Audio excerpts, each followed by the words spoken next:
Welcome back to the viewers. अब हम लोग जो है फंक्शंस ऑफ कमर्शियल बैंक की बात हम लोग किए थे इसके प्रीवियस वीडियो में। तो इस वीडियो में हम लोग फंक्शंस ऑफ कमर्शियल बैंक जो है उसको उस टॉपिक को पूरी तरीके से देखेंगे कि what are the functions of commercial bank. तो मैंने पहले ही बताया था कि हमारे फंक्शन 4 टाइप्स के होते हैं। पहला तो बैंकों में होता है प्राइमरी फंक्शन, दूसरा होता है सेकेंडरी, तीसरा होता है एजेंसी फंक्शन और चौथा होता है जनरल यूटिलिटी फंक्शंस। ये 4 टाइप के फंक्शंस जो किसी भी बैंक को परफॉर्म करना पड़ता है, किसी भी कमर्शियल बैंक को, नॉट द सेंट्रल बैंक। ठीक है ना, क्योंकि हम लोगों ने बात किया था कि there are 2 types of bank, one is commercial bank, another one is central bank. तो ये याद रहे कि केवल और केवल ये फंक्शन सेंट्रल बैंक पे ही एप्लीकेबल हैं। अब बात करते हैं हम लोग अपने प्राइमरी फंक्शंस पे। प्राइमरी फंक्शंस में सबसे पहला आपका है एक्सेप्टिंग डिपॉजिट्स और एडवांसिंग लोन्स। हमने पहले ही बताया था, प्रीवियस वीडियो में भी इस पे हम लोग पूरा अच्छे से डिटेल में बात किए थे कि किसी भी बैंक का the first and foremost function is that accepting deposits from the public and advancing loans to the public. वही उसके जीने खाने का आधार भी है। क्यों? क्योंकि डिपॉजिट हमसे लेगा तो हमको इंटरेस्ट देगा।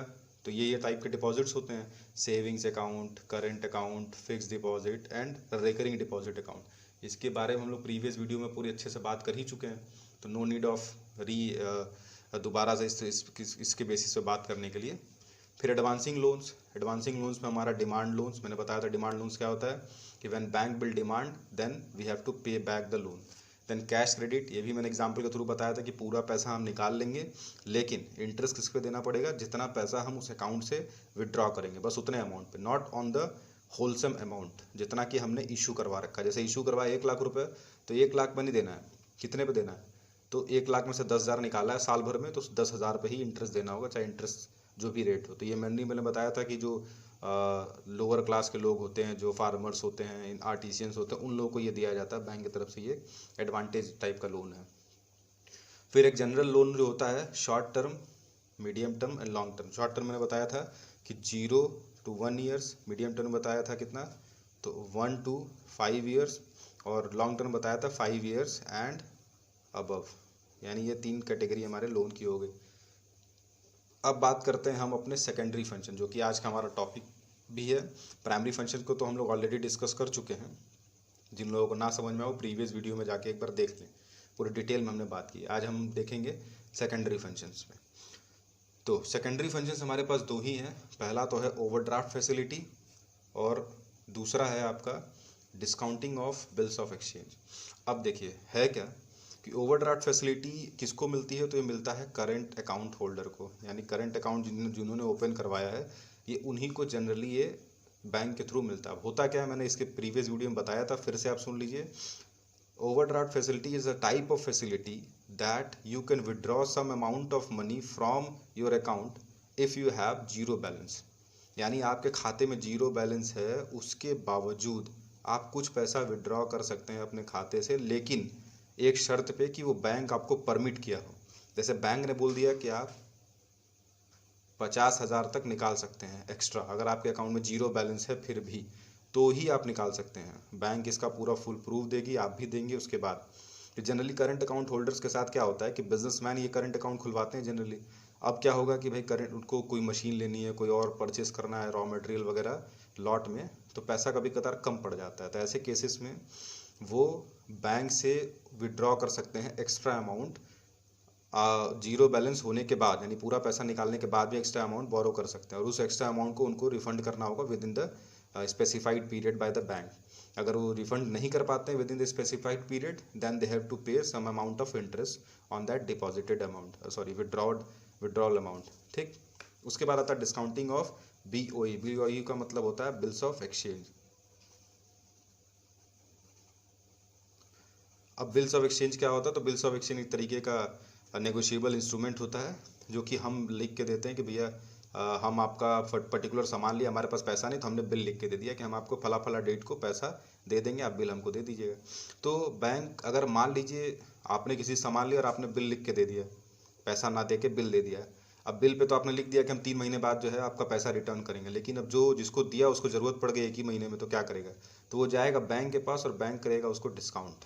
डिस्काउंट का मतलब कैसे होता है कि बैंक के पास मान लीजिए 10,000 का है बिल, 10,000 का बिल था, तो 10,000 के बिल में बैंक क्या करेगा उसमें से सम अमाउंट, यानी थोड़ा सा पैसा मान लीजिए 25-50 या 100 रुपये उसमें से ले लिया और बाकी पैसा आपको इमीडिएटली दे देगा। और जब बिल का पेमेंट होगा तो सीधा वो बैंक को पेमेंट होगा, ना कि उस पर्सन को जिसने लिया था। तो ये आपका हो जाएगा डिस्काउंटिंग का। बैंक को भी फ़ायदा हो गया कि भाई बैंक को 25-50 बच गया अपना, और अगले बंदे को फ़ायदा हो गया कि उसको अपना अमाउंट इमीडिएट मिल गया, ना उसको 3 महीना इंतज़ार नहीं करना पड़ा। तो ये भी बैंक आपके लिए ये भी कर देता है सेकेंडरी फंक्शंस में। अब बात करते हैं हम अपने नेक्स्ट फंक्शन की तरफ बढ़ते हैं, जो कि है एजेंसी फंक्शंस। तो बैंक, ये एजेंसी फंक्शंस का मतलब होता है कि बैंक हमारे लिए एज एन एजेंट काम करती है। क्या काम करती है? एजेंट के तौर पे। अब एजेंट के तौर पे बैंक हमसे क्या क्या काम करती है और कैसा काम करती है, तो वो हम देखते हैं इसमें। पहला तो है ट्रांसफ़र ऑफ फंड्स। अगर हमको कहीं पे पैसा भिजवाना है तो bank will act as an agent and avail the service of transfer of funds from my account to other person account. चाहे वो पर्सन यहाँ रह रहा हो, चाहे आउट ऑफ इंडिया रह रहा हो, चाहे आउट ऑफ स्टेट या कहीं भी रह रहा हो, तो bank will arrange this facility for us. Then the second one is collection and payment of various items. Various items को मैंने स्पेसिफाइड भी कर दिया कुछ, like insurance premium, tax, interest etcetera. ये एसेट्रा है। तो ये कहने का मतलब कि मैंने यहाँ स्पेसिफाई कर दिया है कि जैसे कलेक्शन हो, आपने बैंक को बस एक बार बोल देना है कि ऐसा है कि मेरा इंश्योरेंस फला फला जगह से मिल रहा है या हमको देना है, तो बैंक आपके अकाउंट से अटैच करा देगा। हर महीने अगर आपका मंथली है, हर ईयर अगर आपका ईयरली है, जैसे भी आपने करा रखा हो, वो अपने समय के हिसाब से कट जाएगा। कटने के हिसाब से वो बैंक उसको पे कर देगी। उसके बाद फिर नेक्स्ट आता है टैक्स। तो टैक्स के केस में क्या है कि टैक्स के केस में टैक्स जो होगा वो भी बैंक आपको, अगर आप बैंक को बोल देते हैं कि नहीं हम भूल जाते हैं या जो भी, तो बैंक आपके हिसाब से आप साइन करके देंगे, बैंक उसमें टैक्स आपका डिडक्ट कर देगा। इंटरेस्ट भी अगर आपको कहीं से रिसीव हो रहा है तो बैंक, आपने परमिशन दे दिया, बैंक आपके लिए एजेंट बन के इंटरेस्ट रिसीव भी कर लेगा, और कहीं पे करना है तो पे भी कर देगा। Next, purchase and sale of securities. तो purchase and sale of securities में क्या होता है? सिक्योरिटीज़ में यहाँ हम बात करते हैं शेयर्स, डिबेंचर्स और एसेक्ट्रा। एसेक्ट्रा बॉन्ड्स की बात कर लेते हैं, और एसेक्ट्रा जो भी वो चीज़ है इसमें बात कर लेते हैं। अब यहाँ पे क्या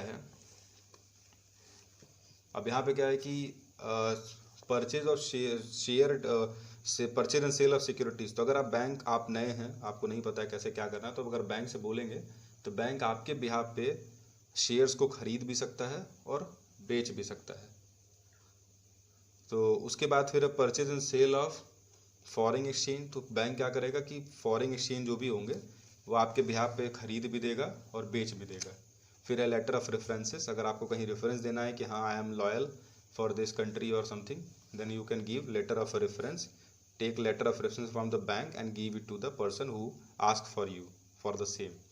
तो कभी कभार होता है, हमको ज़रूरत पड़ती है एक्सपोर्ट इंपोर्ट करने के दरमियान कि हमको लेटर ऑफ क्रेडिट और लेटर ऑफ रेफरेंस देना पड़ता है कि हम लॉयल हैं या हम पर्टिकुलर कंट्री से बिलोंग करते हैं, तो उस समय बैंक का एक रिटन नोट भी माना जाता है। तो ये रहा हमारा एजेंसी फंक्शंस। अब हम देखते हैं अपना जनरल यूटिलिटी फंक्शन। तो जनरल यूटिलिटी फंक्शन में क्या क्या चीज़ें हैं हम उसके बारे में देखते हैं। अब ये रहा हमारा जनरल यूटिलिटी फंक्शन। अब जनरल यूटिलिटी फंक्शन में पहला फंक्शन है हमारा लॉकर फैसिलिटी। लॉकर फैसिलिटी का मतलब बैंक के यहाँ लॉकर की सुविधा उपलब्ध होती है। अगर आपको अपने कोई ज़रूरी कागजात वगैरह रखने हैं, ऑर्नामेंट्स रखने हैं, या कुछ भी चीज़ें ऐसी रखनी जो आपको लगता है कि घर में आपके सेफ़ नहीं है, तो that can be kept with the bank. Bank क्या करेगा, उसको अपने पास रखा रहेगा और उससे आपको छोटा सा चार्ज लेता है, जो भी एक मिनिमम चार्ज लेगा आपसे, आपका सिक्योरिटी अमाउंट सेफ़ रखने के लिए। उसके बाद नेक्स्ट होता है आपका ट्रैवलर्स चेक। तो ट्रैवलर्स चेक में क्या होता है कि अगर आप कहीं ट्रैवल कर रहे हैं, लॉन्ग टूर पे जाना है या कहीं पे ट्रैवल कर रहे हैं, तो वैसे केसेस में होता है कि भाई हम अगर बहुत ज़्यादा पैसा लेके जाना हो तो दिक्कत हो, तो वैसे केस में हम बैंक से एक चेक बनवा सकते हैं, और बैंक चेक बना दे कि जिस बैंक से हमको निकालना है, जहाँ जा रहे हैं वहाँ से, वहाँ के नाम पे। तो बीच में अगर चेक कहीं पे गुम भी हो गया, कहीं पे कोई खो गया, तो कोई ज़्यादा फिक्र की बात नहीं होती, क्योंकि वो दोबारा से आपका पैसा कहीं कुछ नहीं जाना, क्योंकि वो अकाउंट पे ही चेक होता है। तो जिसके अकाउंट पे रहेगा, जिसका नाम रहेगा, उसी को पेमेंट होगा, तो आपका सेफ रहेंगे आप।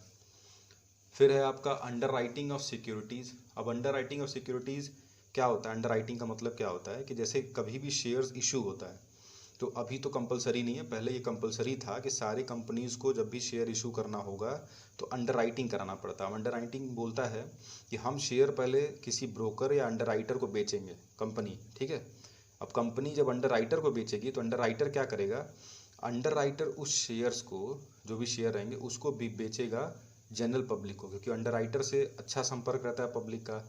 और कंपनी क्योंकि नई हो सकती है या कंपनी का भरोसा ना हो लोगों पे, लेकिन अंडर राइटर भरोसा, तो अंडर राइटर ये काम कर देता है, बदले में वो आपसे क्या करता है, पैसा लेता है।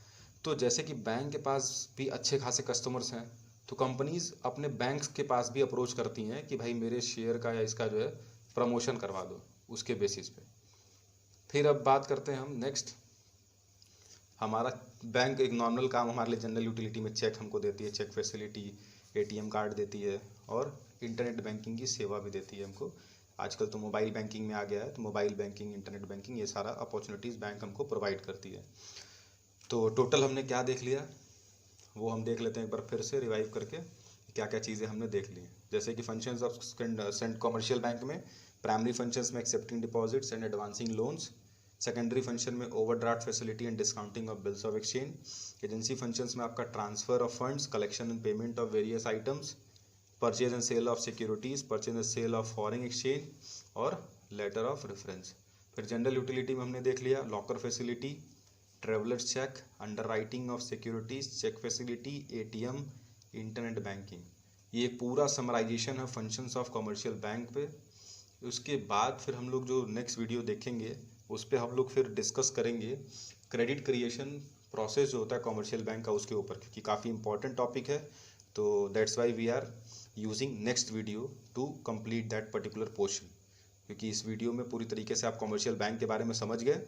फिर से रिवाइज के लिए, कमर्शियल बैंक वो बैंक होता है जो पब्लिक से पैसा लेता और पब्लिक को पैसा देता। ठीक, तो ये आपका एक वीडियो इस पे हो गया। फिर नेक्स्ट वीडियो में हम लोग बात करेंगे अपने नेक्स्ट टॉपिक क्रेडिट क्रिएशन, या किस तरीके से क्रेडिट क्रिएट होता है कमर्शियल बैंक के द्वारा। Thank you for watching this.